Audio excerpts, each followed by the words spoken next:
Sunday night's television offerings will include a made-for-television movie about a couple's astonishing story of survival after being stranded in the Alaska wilderness. It is a story based on the real-life experience of a couple hoping to find gold in the Alaska hills. Nanette Barusha has their tale.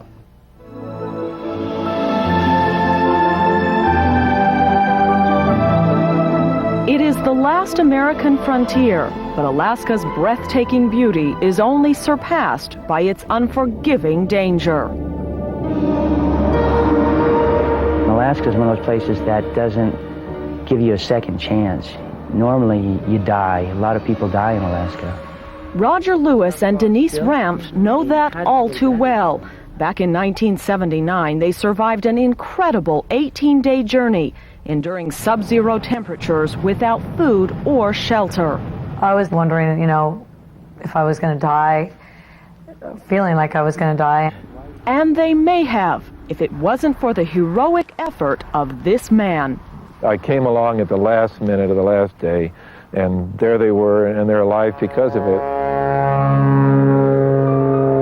This saga began when then 29-year-old Roger and 20-year-old Denise traveled to Alaska. The dream was to get out there and go get tons of gold and totally get rich.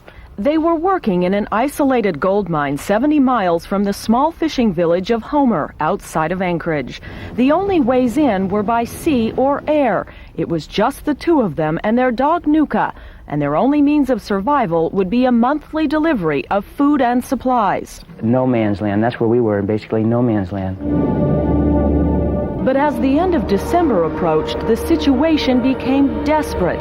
The promised supplies never arrived. Running low on food, they made a life or death decision. And I realized that we had to use the food either to last another week and then starve, or use the food to get out. So they packed up their dreams of gold and what food they had left along with Nuka and attempted to paddle their way back to civilization in a small kayak. Basically, we got sucked into a trap. On the 5th day of their odyssey, exhausted, they decided to camp for the night on a rocky beach, still some 50 miles from help. That's where disaster struck. I remember seeing bubbles going.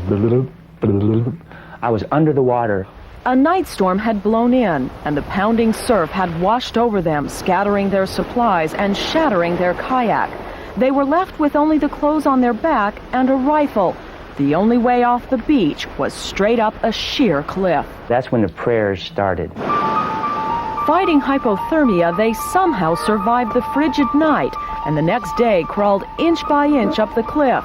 But the worst was yet to come. We have no fire. It's 10 below zero at night. This is like another nail in the coffin. For days, they trudged yard by yard over treacherous ground, all the time battling frostbite. I can't go on like this, watching you die, watching me die. I think we should end it. And Denise goes, okay, you shoot me. And I go, no, I can't do that. You have to shoot yourself.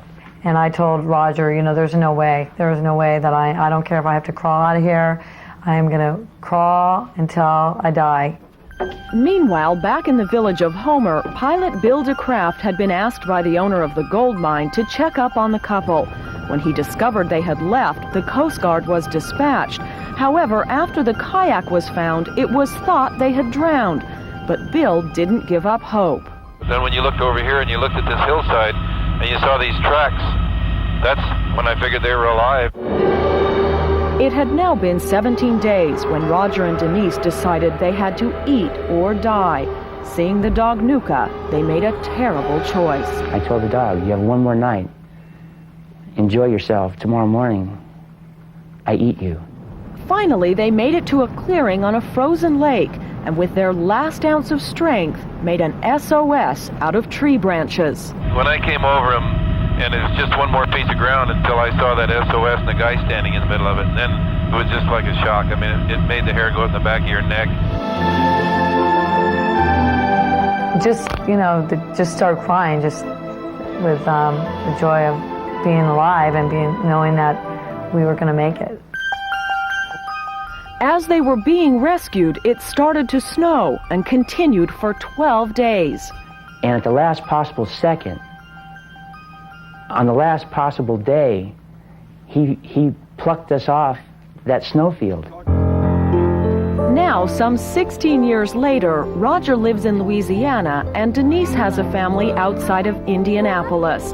But they still keep in touch and reminisce about their days in Alaska and the rest of their days that Bill made possible. If I had given up, they wouldn't have made it. If they had given up, they wouldn't have made it. But you can't give up on people. The TV movie, which is called To Brave Alaska, stars Alyssa Milano.